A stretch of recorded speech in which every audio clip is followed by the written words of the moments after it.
The Beach Boys. The Beach Boys are an American rock band, formed in Hawthorne, California in 1961. The group's original lineup consisted of brothers Brian, Dennis and Carl Wilson, their cousin Mike Love and friend Al Jardine. Initially managed by the Wilsons' father Murry, the Beach Boys signed with Capitol Records in 1962. The band's early music gained popularity across the United States for its close vocal harmonies and lyrics reflecting a Southern California youth culture of surfing, cars and romance. During the early to mid-1960s, Brian Wilson's growing creative ambition and songwriting ability would dominate the group's musical direction. The primarily Wilson-composed Pet Sounds album and Good Vibrations single featured a complex, intricate and multi-layered sound that represented a departure from the simple surf rock of the Beach Boys' early years. Starting in 1967, Wilson gradually ceded control to the rest of the band, reducing his input due to mental health and substance abuse issues. Though the more democratic incarnation of the Beach Boys recorded a string of albums in various musical styles that garnered international critical success, the group struggled to reclaim their commercial momentum in America, despite the period when they were the primary competitors to the Beatles. Since the 1980s, much publicized legal wrangling over royalties, songwriting credits and use of the band's name transpired. Dennis Wilson drowned in 1983 and Carl died of lung cancer in 1998. After Carl's death, many different live configurations of the band fronted by Love and Johnston continued to tour into the 2000s while other members pursued solo projects. For the band's 50th anniversary, they briefly reunited as the Beach Boys for a new studio album, World Tour, and career-spanning retrospective box set. The Beach Boys have often been called America's band, and AllMusic stated that their unerring ability made them America's first, best rock band. The group had over 80 songs chart worldwide, 36 of them United States top 40 hits, the most by an American rock band, for reaching number 1 on the Billboard Hot 100 chart. The Beach Boys have sold in excess of 100 million records worldwide and are listed at number 12 on Rolling Stone magazine's 2004 list of the 100 greatest artists of all time. The core quintet of the three Wilsons, Love and Jardine, were inducted into the Rock and Roll Hall of Fame in 1988. 1958 to 1966, The Beach Boys under Brian Wilson. Formation in first years 1958-61. At age 16, Brian Wilson shared a bedroom with his brothers, Dennis and Carl, in their family home in Hawthorne. He watched his father, Murry Wilson, play piano and listened intently to the harmonies of vocal groups such as the Four Freshmen. One night he taught his brothers a song called Ivory Tower, and how to sing the background harmonies. For his 16th birthday, Brian was given a reel-to-reel tape recorder. He learned how to overduo, using his vocals and those of Carl and their mother. Brian would play piano with Carl and David Marks, an 11-year-old longtime neighbor, playing guitars they got as Christmas presents. Soon Brian was avidly listening to Johnny Otis on his KFOX radio show, a favorite station of Carl's. Inspired by the simple structure and vocals of the rhythm and blues songs he heard, he changed his piano playing style and started writing songs. His enthusiasm interfered with his music studies at school. Family gatherings brought the Wilsons in contact with cousin Mike Love. Brian taught Love's sister Maureen and a friend harmonies. Later, Brian, Mike Love and two friends performed at Hawthorne High School. Brian also knew Al Jardine, a high school classmate who had already played guitar in a folk group called the Islanders. Brian suggested to Jardine that they team up with his cousin and brother Carl. It was at these sessions, held in Brian's bedroom, that the Beach Boys' sound began to form. Brian says, "Everyone contributed something. Carl kept us hip to the latest tunes, Al taught us his repertoire of folk songs, and Dennis, though he didn't play anything, added a combustible spark just by his presence." Love encouraged Brian to write songs and gave the fledgling band its name, the Pendletons, a combination of Pendleton, a style of woolen shirt popular at the time, and tone, the musical term. In their earliest performances, the band wore heavy wool jacket-like shirts which were favored by surfers in the South Bay. Although surfing motifs were very prominent in their early songs, Dennis was the only avid surfer in the group. Jardine and a singer friend, Gary Winfrey, went to Brian's to see if he could help out with a version of a folk song they wanted to record, Sloop John B. In Brian's absence, the two spoke with Murry, a music industry veteran of modest success. The group performed a slower ballad, Their Hearts Were Full of Spring, but failed to impress the Morgans. After an awkward pause, Dennis mentioned they had an original song, Surfin'. With help from Love, Brian finished the song and the group rented guitars, drums, amplifiers and microphones. They practiced for 3 days while the Wilsons' parents were on a short vacation. In October, the Pendletons recorded 12 takes of Surfin' in the Morgans' cramped offices. David Marks was not present at the session as he was at school. A small number of singles were pressed. When the boys eagerly unpacked the first box of singles, on the Candix Records label, they were shocked to see their band name changed to Beach Boys. Murry Wilson, now intimately involved with the band's fortunes, called the Morgans. Apparently a young promotion worker, Russ Reagan, made the change to more obviously tie the group in with other surf brands of the time. Released in December 1961, Surfin' was soon aired on KFWB and KRLA, two of Los Angeles' most influential teen radio stations. It was a hit on the West Coast, going to number 3 in Southern California, and peaked at number 75 on the national pop charts. By the final weeks of 1961, Surfin' has sold more than 40,000 copies. Murry Wilson told the boys he did not like Surfin'.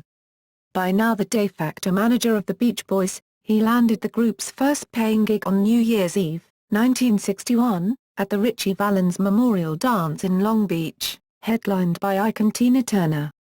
Brian recalls how he wondered what they were doing there, 5 clean-cut, unworldly white boys from a conservative white suburb, in an auditorium full of black kids. Brian describes the night as an education. He knew afterwards that success was all about R&B, rock and roll, and money. Early successes with surf and hot rod-themed rock 1962-64. Although Murry effectively seized managerial control of the band, Brian acknowledged that he deserves credit for getting us off the ground. He hounded us mercilessly. Also worked hard himself. In the first half of February 1962, Jardine left the band and was replaced by Marks. The band recorded 2 more originals on April 19 at Western Studios, Los Angeles. Lonely Sea, and 409, also re-recording Surfin' Safari. On June 4, the band released their second single Surfin' Safari backed with 409. The release prompted national coverage in the June 9 issue of Billboard where the magazine praised Love's lead vocal and deemed the song to have strong hit potential. After being turned down by Dot and Liberty, the Beach Boys eventually signed a 7-year contract with Capitol Records on July 16 based on the strength of the June demo session. By November, their first album was ready, Surfin' Safari, which reached 32 on the U.S. Billboard charts. Their song output continued along the same commercial line, focusing on California youth lifestyle. In January 1963, 3 months after the release of their debut album, the band began recording their sophomore effort, Surfin' USA, placing a greater emphasis on surf rock instrumentals and tighter production. It has been hypothesized that the shift to a sound more typical of the surf rock genre was in response to the Californian surfer locals who were dismissive of the band's debut as it strayed from the sound of other surf acts. After the moderate success of Surfin' Safari, Surfin' USA, released on March 25, 1963, met a more enthusiastic reception, reaching number 2 on the Billboard charts and propelling the band into a nationwide spotlight. 5 days prior to the release of Surfin' USA, Brian produced Surf City, a song he had written for Jan and Dean. Surf City hit number 1 on the Billboard charts in July 1963, a development that pleased Brian but angered Murry, who felt his son had given away what should have been the Beach Boys' first chart topper. Sometime around late 1963, Brian Wilson heard the song Be My Baby by the Ronettes for the first time, which revamped Wilson's creative interests and songwriting. Be My Baby was later claimed by critics to be the epitome of Phil Spector's wall of sound production technique, a recording method that would fascinate Wilson for the next several decades. Wilson later in life stated, "I was unable to really think as a producer until I really got familiar with Phil Spector's work." Apart from Murry, Spector and the close vocal harmonies of Brian's favorite groups, early inspiration came from Chuck Berry. Surfin' USA is a variation of Berry's Sweet Little 16. Under pressure from Berry's publisher, Wilson's father and manager, Murry Wilson, had given the copyright, including Brian Wilson's lyrics, to Arc Music. At the beginning of a tour of the Midwest in April 1963, Jardine rejoined the Beach Boys at Brian's request. As he began playing live gigs again, Brian left the road to focus on writing and recording. Around this time, Brian began utilizing members of the Wrecking Crew, session musicians also used by Spector. The session musicians were never an outright replacement for members of the band, but were used to augment arrangements or save recording time. The result of this arrangement produced the albums Surfer Girl, released on September 16, 1963, and Little Deuce Coupe, released less than a month later on October 7, 1963. This sextet incarnation of the Beach Boys didn't extend beyond these two albums, as Marx officially left the band in early October due to conflict with manager Murry, pulling Brian back into touring. Following a successful Australasian tour in January and February 1964, the band returned home to face the British invasion through the Beatles' appearances on The Ed Sullivan Show. Reportedly, Brian wanted more time to complete their next album, yet their record label insisted they finish recording swiftly to avoid being forgotten in the throes of the impending invasion. Satisfying these demands, the band hastily finished the sessions on February 20, 1964 and titled the album Shut Down Volume 2. Critics have found evaluating the album's worth difficult through the years. Though songs like The Warmth of the Sun and Don't Worry Baby are widely acclaimed and seen as impressive milestones in the artistic growth of the band, others have not lasted. In April 1964, during recording of the single I Get Around, Murry was relieved of his duties as manager. Brian reflected, "We love the family thing, you know, 3 brothers, a cousin and a friend is a really beautiful way to have a group, but the extra generation can become a hang-up." When the single was released in May of that month, it would climb to number 1, their first single to do so. 2 months later, the album that the song later appeared on, All Summer Long, reached number 4 on the Billboard 200 charts. The album was a swan song to the surf and car music the Beach Boys built their commercial standing upon. Later albums took a different stylistic and lyrical path. The group's early songs made them major pop stars in the United States, the United Kingdom, Australia and other countries. They had 16 hit singles between 1962 and 1965. The Beach Boys were one of the few American bands formed prior to the 1964 British invasion to continue their success. Their early hits also helped raise the profile of the state of California and associated the band with surfing, hot rod racing, and the pursuit of happiness by carefree teens. Today. Summer Days in production advances 1965. By the end of 1964, the stress of road travel, composing, producing and maintaining a high level of creativity became too much for Brian Wilson. On December 23, while on a flight, he suffered an anxiety attack and left the tour. In January 1965, he announced his withdrawal from touring to concentrate entirely on songwriting and record production. For the rest of 1964 and into 1965, Glenn Campbell served as Wilson's temporary replacement in concert, until his own career success pulled him from the group in April 1965. Bruce Johnston was asked to locate a replacement for Campbell. Having failed to find one, Johnston himself subsequently became a full-time member of the band on May 19, 1965, first replacing Wilson on the road and later contributing in the studio, beginning with the vocal sessions for California Girls on June 4, 1965. during the recording sessions for the Beach Boys Today. Love told Melody Maker that he and the band wanted to look beyond surf rock, to avoid living in the past or resting on their laurels. The resulting LP had largely guitar-oriented pop songs such as Dance, Dance, Dance, and Good to My Baby on side A, with B-side ballads such as Please Let Me Wonder, and She Knows Me Too Well. In June 1965, the band released Summer Days and Summer Nights. The album included a reworked arrangement of Help Me, Rhonda, which had become the band's second #1 single in the spring of 1965, displacing the Beatles' Ticket to Ride.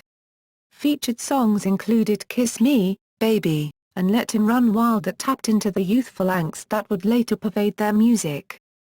In November 1965, the group followed up their US #3 charting California Girls from Summer Days and Summer Nights with another top 20 single, The Little Girl I Once Knew. It was considered the band's most experimental statement thus far, using silence as a pre-chorus, clashing keyboards, moody brass and vocal tics. Perhaps too extreme an arrangement to go much higher than its number 20 peak, it was the band's second single not to reach the top 10 since their 1962 breakthrough. In December they scored an unexpected #2 hit, #3 in the UK, with Barbara Ann, which Capitol released as a single with no band input. A cover of a 1961 song by the Regents, it became one of the Beach Boys' most recognized hits. Pet Sounds, Good Vibrations and the genesis of Smile 1966. During the mid-60s, the group began exploring musical tastes from other contemporaneous acts, such as the Byrds and the Yardbirds. In 1966, the Beach Boys formally established their use of unconventional instruments and elaborate layers of vocal harmonies on their groundbreaking record Pet Sounds. An early album in the emerging psychedelic rock style, Pet Sounds has been championed and emulated for its experimental and revolutionary Baroque instrumentation. In the same year, they released Good Vibrations, one of their best-known and most celebrated songs. The song made use of a tarnarin, an easier-to-manipulate version of a theremin, which helped them claim a new hippie audience. Pet Sounds displayed Wilson's growing mastery of studio recording. His increasingly sophisticated songs and complex arrangements peaked with this work. Influenced by psychedelic drugs, Brian turned inward and probed his deep-seated self-doubts and emotional longings. The piece did not address the problems in the world around them, unlike other psychedelic rock groups. The album's meticulously layered harmonies and inventive instrumentation, performed by Los Angeles session musicians known as the Wrecking Crew, set a new standard for pop and rock music. It remains one of the most evocative releases of the decade, with distinctive lushness, melancholy and nostalgia. The tracks Wouldn't It Be Nice and God Only Knows showcased Wilson's growing mastery as a composer, arranger, and producer, as did Caroline, No, which was issued as a Brian Wilson solo single, the only time he was credited as a solo artist during the early Capitol years. The album also included 2 instrumental tracks, Let's Go Away for a While, and the title track. Because of his withdrawal from touring, Wilson was able to complete almost all the backing tracks for the album while the Beach Boys were on tour. They returned to find a substantially complete album, requiring only their vocals and a small amount of instrumental work to finish it. Despite the critical praise it received, Pet Sounds was indifferently promoted by Capitol and failed to become the major hit Wilson had hoped it would be. Its failure to gain wider recognition in the US hurt him deeply. Pet Sounds reached number 10 in the US and number 2 in the UK, an accomplishment which helped the Beach Boys become the strongest-selling album act in the UK for the final quarter of 1966, dethroning the 3-year reign of native bands such as the Beatles. Seeking to expand on Pet Sounds' advances, Wilson began an even more ambitious project, originally dubbed Dumb Angel. In due course, the project became Smile. Its first fruit was Good Vibrations, which Brian described as a pocket symphony. The song became the Beach Boys' biggest hit to date and a US and UK #1 single in 1966. Many critics consider it to be one of the best rock singles of all time. It was one of the most complex pop productions ever undertaken, and was reputed to have been the most expensive American single ever recorded at that time. Costing a reported $50,000, more than most albums, sessions for the song stretched over several months in at least 3 major studios. According to Wilson, the electro-theremin work itself cost $15,000.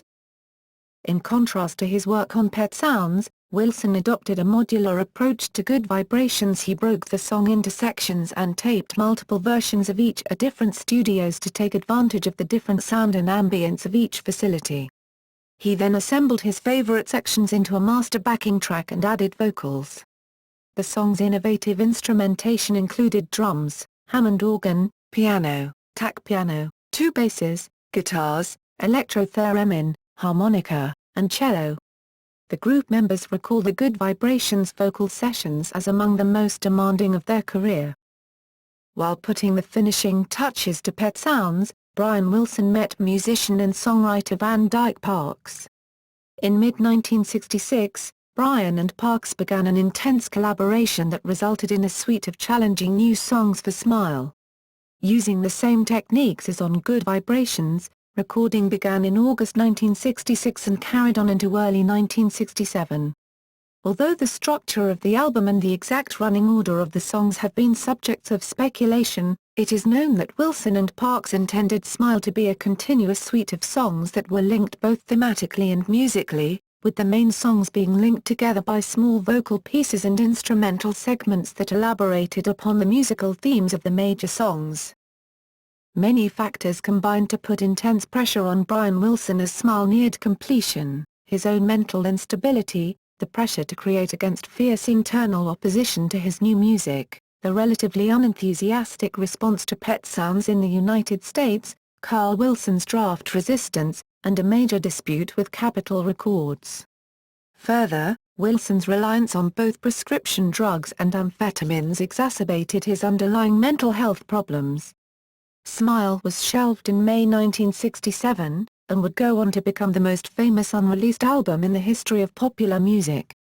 Comparable to Brian Jones and Syd Barrett, Brian Wilson's use of psychedelic drugs, especially LSD, led to a nervous breakdown in the late 1960s. As his legend grew, the Smile period came to be seen as the pivotal episode in his decline, and he became tagged as one of the most notorious celebrity drug casualties of the rock era. 1967 to 1973, The Beach Boys as a Democratic unit. Release of Smiley Smile and Wild Honey 1967. Some of the Smile tracks were salvaged and re-recorded in scaled-down versions at Brian's new home studio. Along with the single version of Good Vibrations, these tracks were released on Smiley Smile, an album which elicited positive critical and commercial response abroad, but was the first real commercial failure for the group in the United States. By this time the Beach Boys management, Nick Grillo and David Andel, had created the band's own record label, Brother. One of the first labels to be owned by a rock group, Brother Records was intended for releases of Beach Boys' side projects, and as an invitation to new talent. The initial output of the label, however, was limited to Smiley Smile and 2 resulting singles from the album. The failure of Gettin' Hungry caused the band to shelve Brother until 1970. Compounding these setbacks, the group's public image took another hit following their withdrawal from the 1967 Monterey Pop Festival. Despite the cancellation of Smile, several tracks, including Our Prayer, Cabinessence, and Surf's Up, continued to trickle out. Many were assembled by Carl Wilson and included on later albums. The band was still expecting to complete and release Smile as late as 1972, before it became clear that only Brian could comprehend the endless fragments that had been recorded. The original Smile project did not surface until the 2000s, when Wilson reunited with Parks to complete it. Wilson then released the re-recorded Smile in 2004 as a solo album, and this was followed by the band's version in 2011. The 1967 album Wild Honey features songs written by Wilson and Love, including the hit Darlin', and a rendition of Stevie Wonder's I Was Made to Love Her. The album fared better than its predecessor, reaching number 24 in the US. Friends, 20/20ths and Initial Interactions with the Maharishi 1968-69.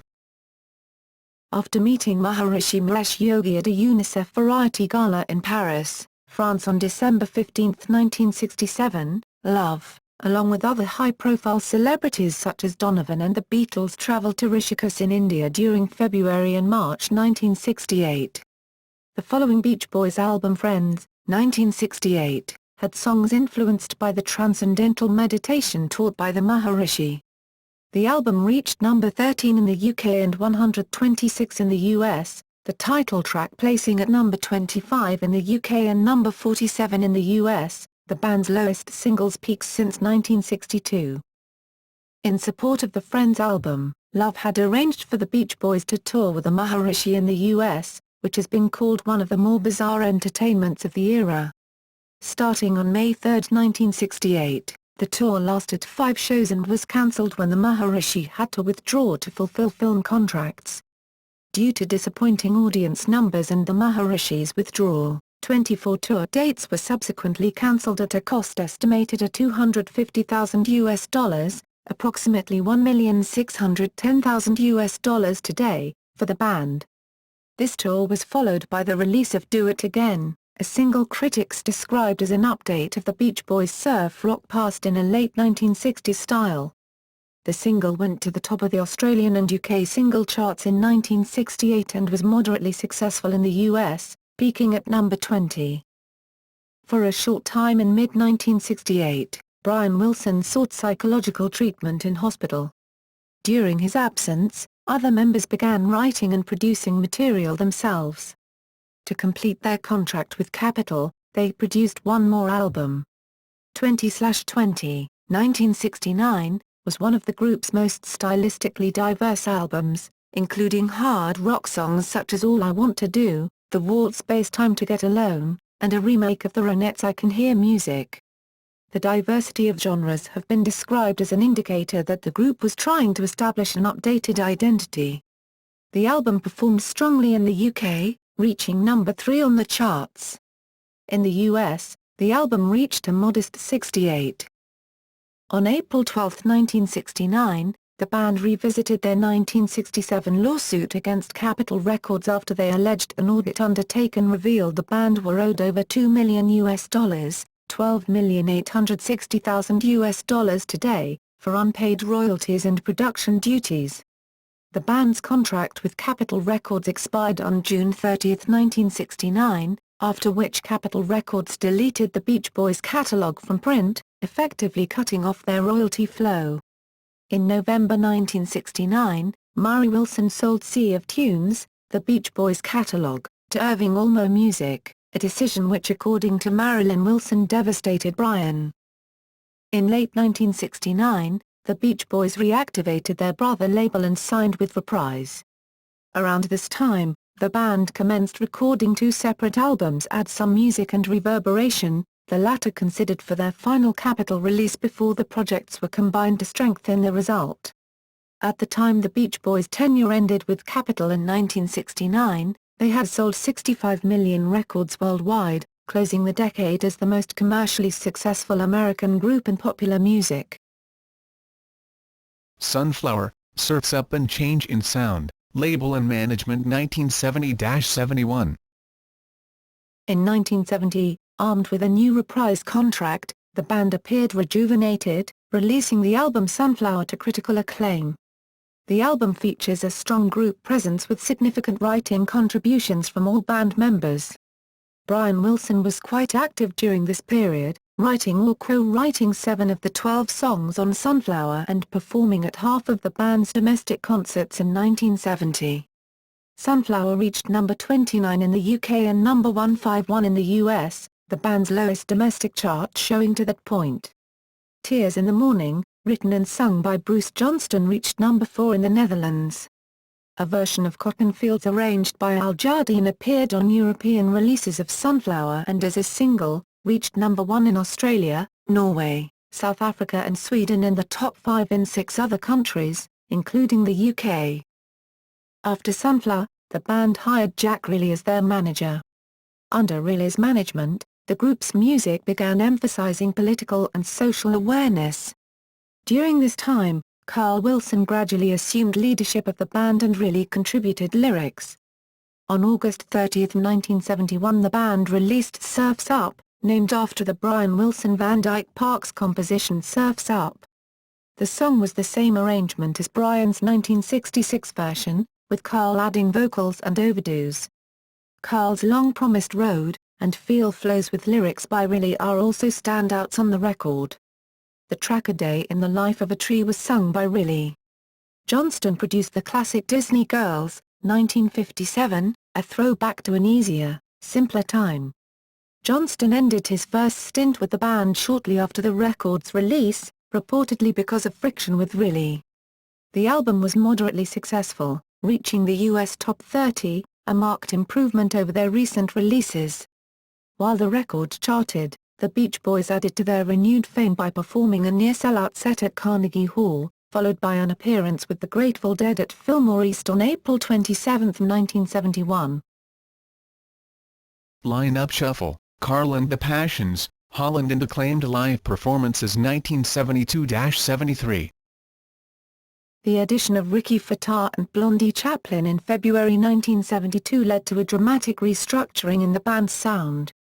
The album Carl and the Passions So Tough was an uncharacteristic mix that included several songs written by Fataar and Chaplin. The live shows during this era included reworked arrangements of many of the band's previous songs. For their next project, the band, their families, assorted associates and technicians moved to the Netherlands for the summer of 1972. They rented a farmhouse to convert into a makeshift studio where recording sessions for the new project would take place. By the end of their sessions, the band felt they had produced one of their strongest efforts yet. Reprise, however, felt that the album required a strong single. This resulted in the song Sail On, Sailor, a collaboration between Brian Wilson, Tandon Armour, Ray Kennedy, Jack Riley and Van Dyke Parks, featuring a soulful lead vocal by Chaplin. Reprise subsequently approved, and the resulting album, Holland, was released early in 1973, peaking at number 37. Brian's musical children's story, Mount Vernon and Fairway, a fairy tale, narrated by Riley, which was directly influenced by Randy Newman's Sail Away album, was included as a bonus extended play, EP. Despite indifference from Reprise, the band's concert audience started to grow. The Beach Boys in Concert, a double album documenting the 1972 and 1973 US tours, was another top 30 album and became the band's first gold record under Reprise. During this period, the band established itself as one of America's most popular live acts. Chaplin and Fataar helped organize the concerts to obtain a high-quality live performance, playing material off Surf's Up, Carl and the Passions and Holland, and adding songs from their older catalog. This concert arrangement lifted them back into American public prominence. 1974 to 1977, Brian Wilson's second tenure as leader. Endless Summer and Changing Band Dynamics 1974-75. In late 1973, the soundtrack to American Graffiti, 41 original hits from the soundtrack of American Graffiti, was released to mass commercial and critical success. The soundtrack included early Beach Boys songs Surfin' Safari and All Summer Long, and was a catalyst in creating a wave of nostalgia that reintroduced the Beach Boys into contemporary American consciousness.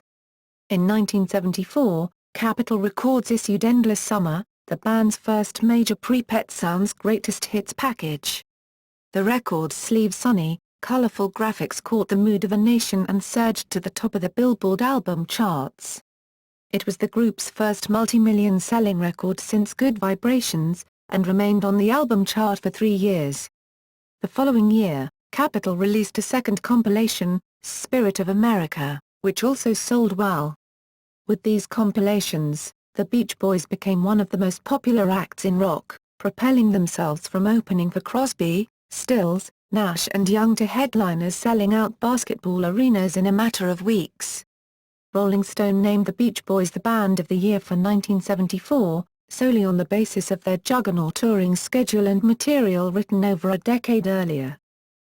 Rayleigh, who remained in the Netherlands after Holland's release, was relieved of his managerial duties in late 1973.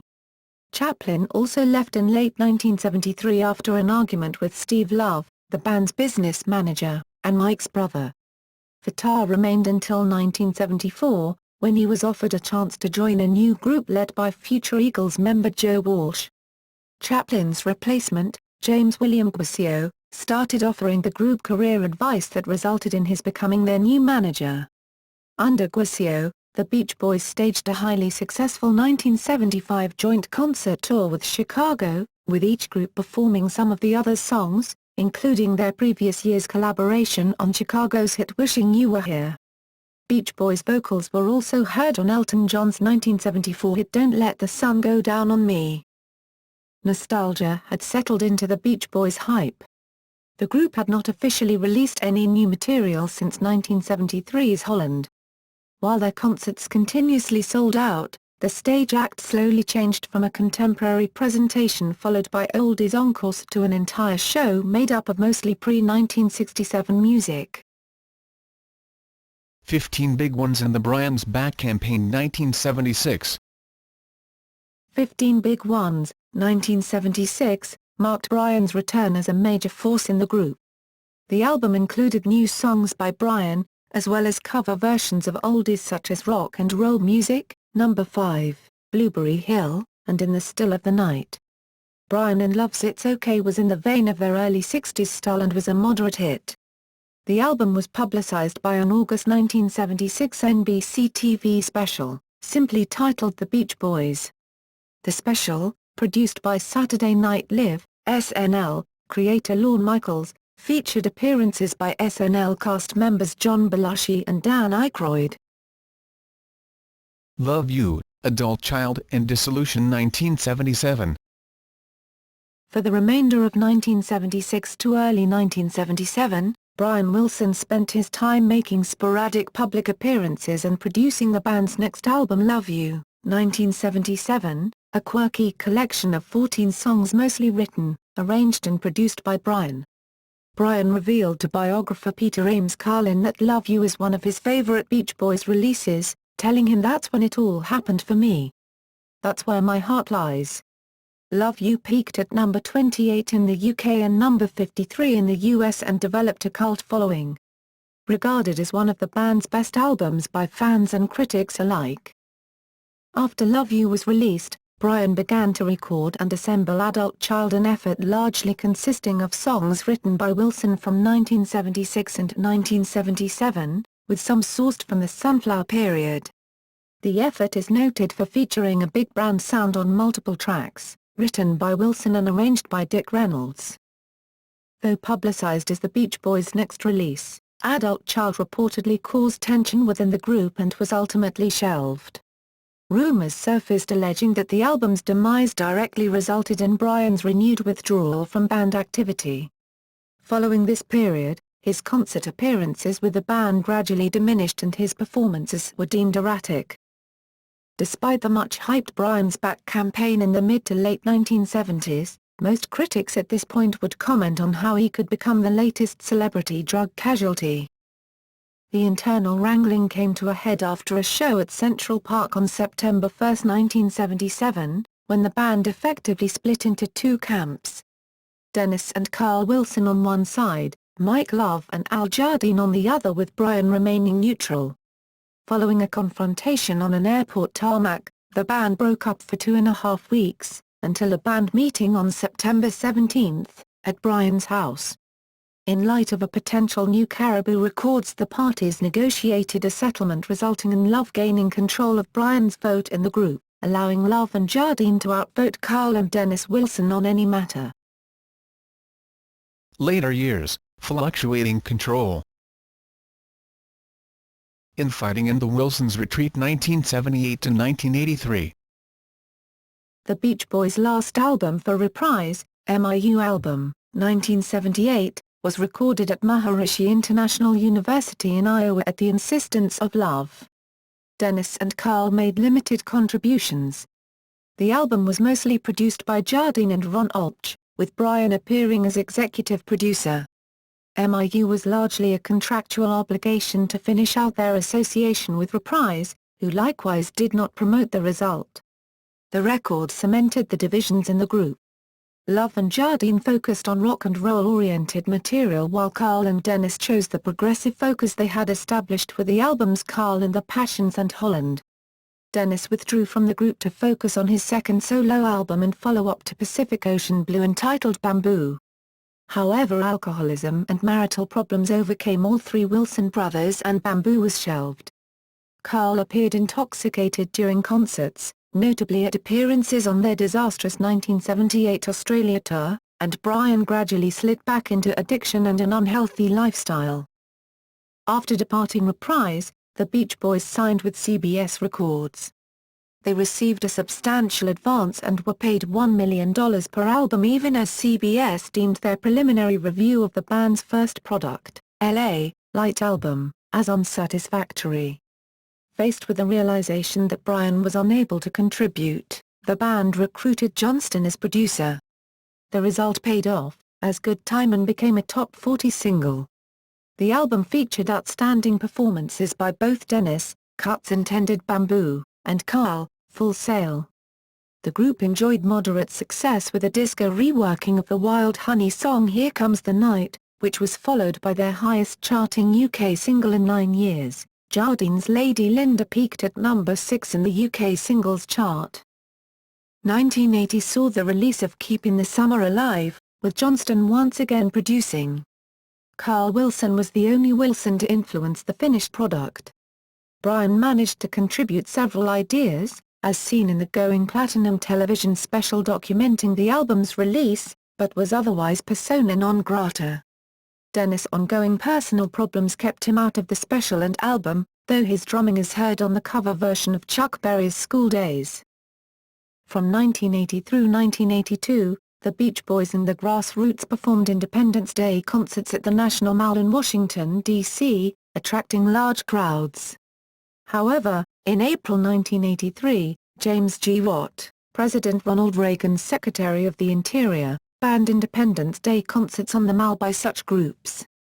Watt said that rock bands that has performed on the Mall on Independence Day in 1981 and 1982 had encouraged drug use and alcoholism and had attracted the wrong element, who would mug attendees. During the ensuing uproar, which included over 40,000 complaints to the Department of the Interior, the Beach Boys stated that the Soviet Union, which had invited them to perform in Leningrad in 1978, obviously, did not feel that the group attracted the wrong element. Vice President George H. W. Bush said of the Beach Boys, "They're my friends and I like their music." Watt later apologized to the band after learning that President Reagan and First Lady Nancy Reagan were fans. White House staff presented Watt with a plaster foot with a hole in it, showing that he had shot himself in the foot. The band returned to D.C. for Independence Day in 1984 and performed to a crowd of 750,000 people. Dennis Wilson's personal problems had continued to escalate. On December 28, 1983, he drowned in Marina del Rey while diving from a friend's boat trying to recover items he had previously thrown overboard in fits of rage. Despite his death, the Beach Boys continued as a successful touring act. Soundtrack appearances, Kokomo and Nostalgia 1984–1998. On July 4, 1985, the Beach Boys played to an afternoon crowd of 1 million in Philadelphia and the same evening they performed for over 750,000 people on the Mall in Washington. The day's historic achievement was recorded in the Guinness Book of World Records. They also appeared 9 days later at the Live Aid concert. That year, they released the eponymous album The Beach Boys and enjoyed a resurgence of interest later in the 1980s. Assisted by tributes such as David Lee Roth's hit version of California Girls. In 1987, he played with the rap group The Fat Boys, performing the song Wipe Out, and filming a music video. By 1988, Brian Wilson had officially left the Beach Boys and released his first solo album, which received critical acclaim. During this period the band unexpectedly claimed their first US #1 hit single in 22 years with Kokomo, which had appeared in the movie Cocktail. Written by John Phillips, Scott McKenzie, Mike Love and Terry Melcher, the song became the band's largest-selling single of all time. The video for the song received heavy airplay on the music video channel VH1, and prominently featured actor John Stamos on conga drums. Inducted into the Rock and Roll Hall of Fame earlier in the year, the group became the second artist after Aretha Franklin to hit #1 in the US after their induction. They released the album Still Cruisin', which went gold in the US and gave them their best chart showing since 1976. In 1989, Wilson filed a lawsuit to reclaim the rights to his songs and the group's publishing company, Sea of Tunes, which he had supposedly signed away to his father Murry in 1969. He successfully argued that he had not been mentally fit to make an informed decision and that his father had potentially forged his signature. While Wilson failed to regain his copyrights, he was awarded $25 million for unpaid royalties. Soon after Wilson won his case, Love discovered that Murry Wilson had not properly credited him as co-writer on dozens of Beach Boys songs. With Love and Brian Wilson unable to determine exactly what Love was properly owed, Love sued Wilson in 1992, winning $13 million in 1994 for lost royalties. In interviews, Love revealed that on some songs he wrote most of the lyrics, on others only a line or two. Even though Love sued Wilson, both parties said in interviews that there was no malice between them. They simply couldn't come up with an agreeable settlement by themselves. In 1990, the band gathered several studio musicians and recorded the Melcher-produced title track of the comedy Problem Child. Stamos again appeared on the video, and later appeared singing lead vocals on Forever, written by Dennis Wilson for the Sunflower album, on their 1992 album Summer in Paradise. Having no new contributions from Brian Wilson due to interference from caretaker Eugene Landy, Summer in Paradise was poorly regarded by both critics and fans, was a commercial disaster and would become their last album of original material for 2 decades. Members of the band appeared on several television shows such as Full House, Home Improvement, and Baywatch in the late 1980s and 1990s. In 1993, the band appeared in Michael Feeney Collins' film The Beach Boys Today, which included in-depth interviews with all members except Brian. Carl confided to Callen that Brian would record again with the band at some point in the near future, though sessions from this era involving Brian and the Beach Boys were never released. In February 1996, the Beach Boys guested with Status Quo on a re-recording of Fun, Fun, Fun, which became a British top 30 hit. In June, the group worked with comedian Jeff Foxworthy on the recording Howdy from Maui, and eventually released Stars and Stripes Volume 1 in August 1996. The album consisted of country renditions of several Beach Boys hits, performed by popular country artists such as Toby Keith and Willie Nelson. Brian Wilson, who was in a better mental state at the time, acted as co-producer. In early 1997, Carl Wilson was diagnosed with lung cancer after years of heavy smoking. Despite his terminal condition, Carl continued to perform with the band on its 1997 summer tour while undergoing chemotherapy. During performances, he sat on a stool and reportedly needed oxygen after every song. Carl was able to stand, however, when he played on God Only Knows. By 1998 the cancer had spread to his brain. Carl died on February 6, 1998, 2 months after the death of the Wilsons' mother, Audrey. Splintering of the Beach Boys' name and the relationships of the members 1999 to 2010. Following Carl's death, the remaining members splintered. Love, Johnston and former guitarist Marks continued to tour without Jardine, initially as America's Band, but following several cancelled bookings under that name, they sought authorization through Brother Records Incorporated, BRI, to tour as the Beach Boys, and secured the necessary license. In turn Jardine began to tour regularly with his band dubbed Beach Boys, family and friends until he ran into legal issues for using the name without license. BRI, through its longtime attorney, Ed McPherson, sued Jardine in federal court. Jardine, in turn, counterclaimed against BRI for wrongful termination. BRI ultimately prevailed after several years. Love was allowed to continue to tour as the Beach Boys, while Jardine was prohibited from touring using any form of the name. Released from Landy's control, Brian Wilson sought different treatments for his illnesses that aided him in his solo career. He toured regularly with his backing band consisting of members of Wondermints and other LA-Chicago musicians. Marx also maintained a solo career. Their tours remained reliable draws, with Wilson and Jardine both remaining legal members of the Beach Boys organization. In September 2004, Brian Wilson issued a free CD through the mail on Sunday that included Beach Boys songs he had re-recorded, 5 of which he had co-authored with Love. The 10-track compilation had 2.6 million copies distributed and prompted Love to file a lawsuit claiming the promotion hurt the sales of the original recordings. Love's suit was dismissed in 2007 when a judge determined that there were no tribal issues. On June 13, 2006, the 5 surviving Beach Boys, Wilson, Love, Jardine, Johnston and Marx, appeared together for the celebration of the 40th anniversary of Pet Sounds and the double platinum certification of their greatest hits compilation, Sounds of Summer, the very best of the Beach Boys, in a ceremony atop the Capitol Records building in Hollywood. Plaques were awarded for their efforts, with Brian accepting on behalf of Dennis and Cal. The Smile Sessions, 50th Anniversary Tour and That's Why God Made the Radio 2011 to 2012. Toward the end of 2011, the Beach Boys finally released Smile, in the form of the Smile Sessions. The album, even in its incomplete form, garnered universal critical acclaim and experienced popular success, charting in both the Billboard US and UK Top 30. The artwork and packaging featured the original Frank Holmes illustrations and included the photo illustration booklet insert that was intended for the 1967 release. The format of the recordings utilized Wilson's 2004 Brian Wilson Presents Smile solo effort as a template. The band was rewarded with glowing reviews, including inclusion in Rolling Stone's Top 500 album list at number 381. The Smile Sessions Deluxe album package went on to win Best Historical Album at the 2013 Grammy Awards.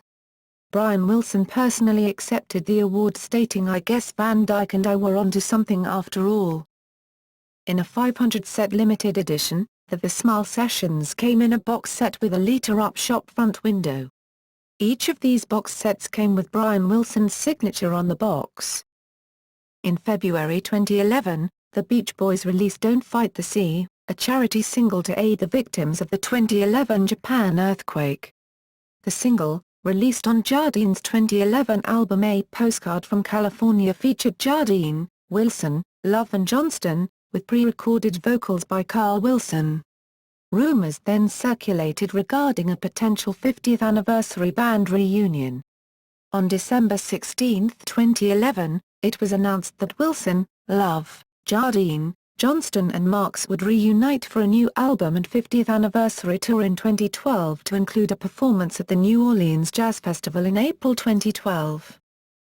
On February 12, 2012, the Beach Boys performed at the 2012 Grammy Awards, in what was billed as a special performance by organizers.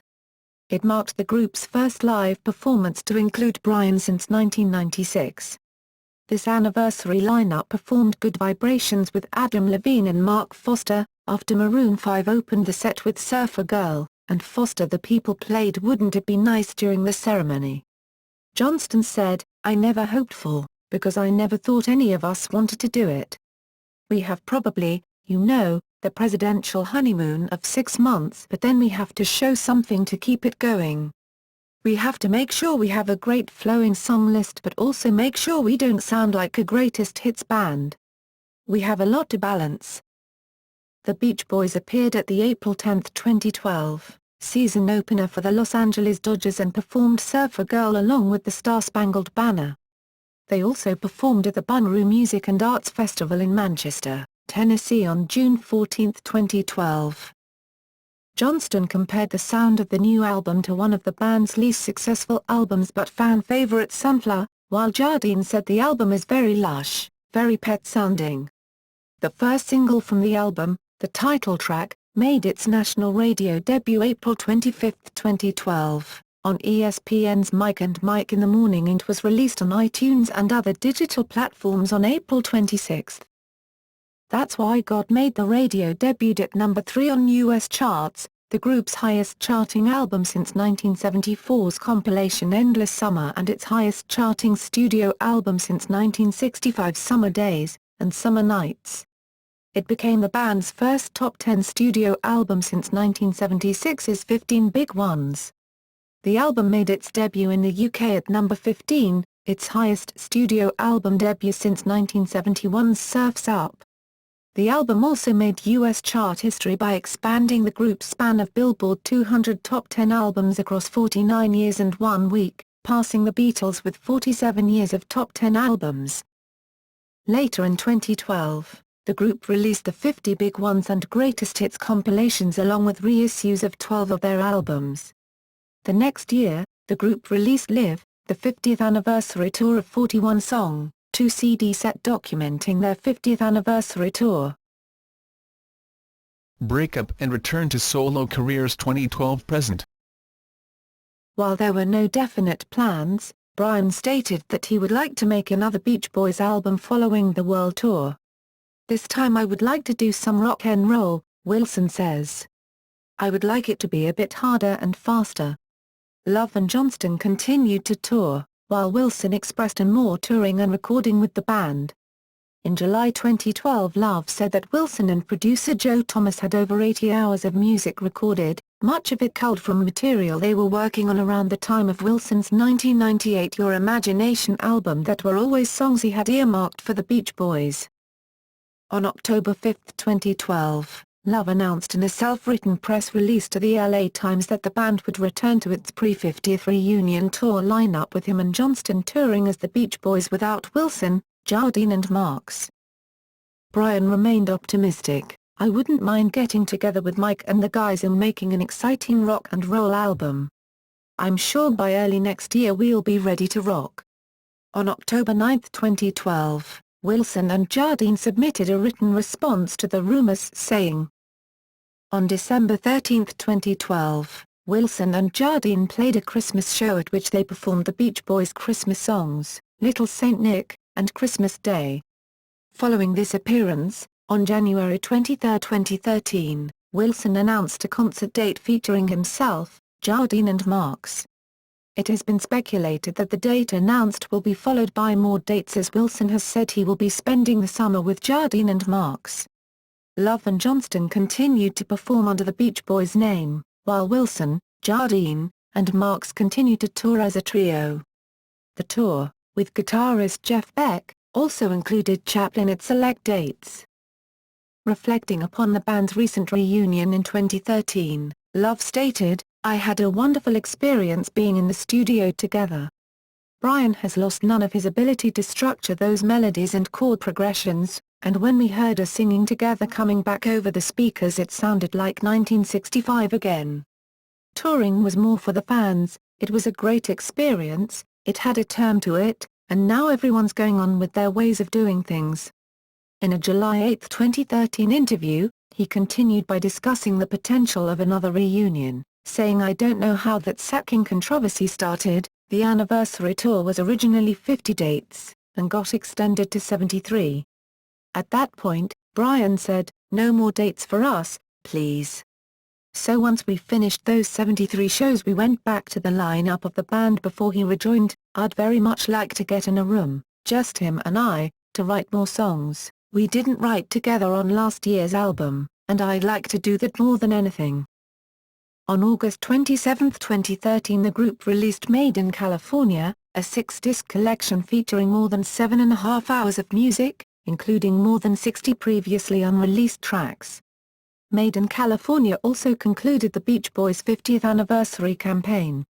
That same year, former members of the Beach Boys touring band, Bobby Figueroa, Billy Hinch, Ed Carter, Matt Jardine, son of Al Jardine, and Philip Bardol, sometimes with Randall Kirsch and others, united to form California Surf, Incorporated, performing Beach Boys songs.